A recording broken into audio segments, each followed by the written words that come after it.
This video tutorial explains the equity protector.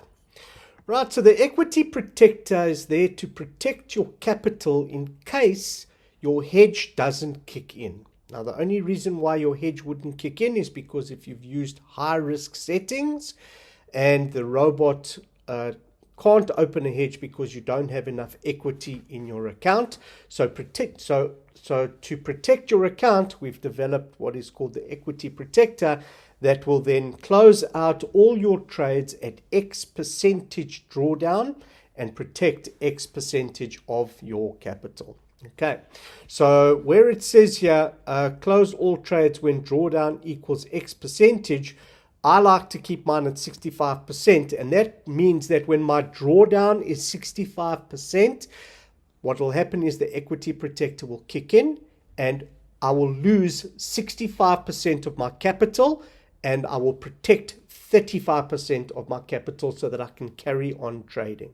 With your 35% capital, you can get your account back to its original state within 3 to 4 to 5 months, depending on the risk setting that you're using. Okay, so let's go through the settings so that you can understand what this equity protector does and how it works. Okay, so your equity protector must be set to true. So when you double click here, all these settings here have drop down menus, but you have to double click to get to those drop downs. So make sure that your equity protector is set to true. If your equity protector is set to false, then your equity protector is turned off and it cannot protect your capital. So here we've added some extra features where you can close positive trades.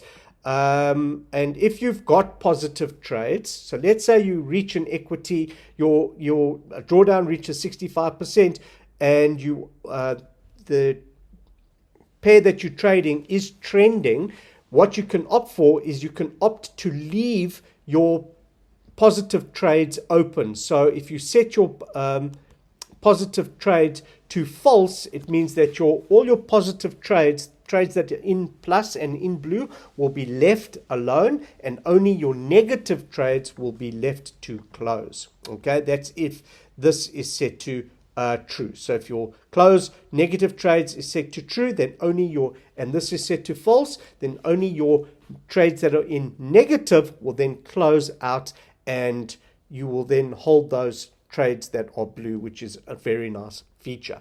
So here you can say select drawdown mode for equity protector.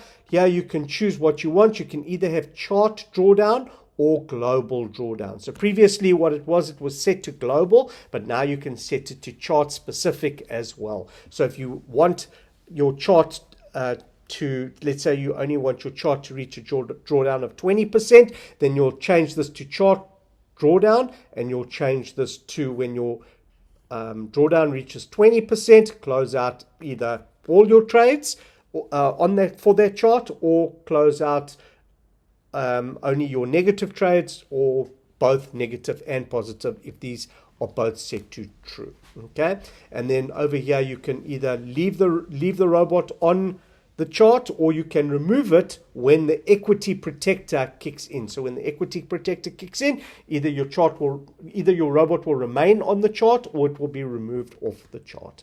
And once your equity protector is hit, you can either remove the robot from only this chart, or you can remove it from all charts. It all depends on you and how you've set up the robot. So I hope that you understand this video. If you don't, just rewind it, go through the inputs, and make sure that you understand all settings of the robot, and I'll see you on my next video.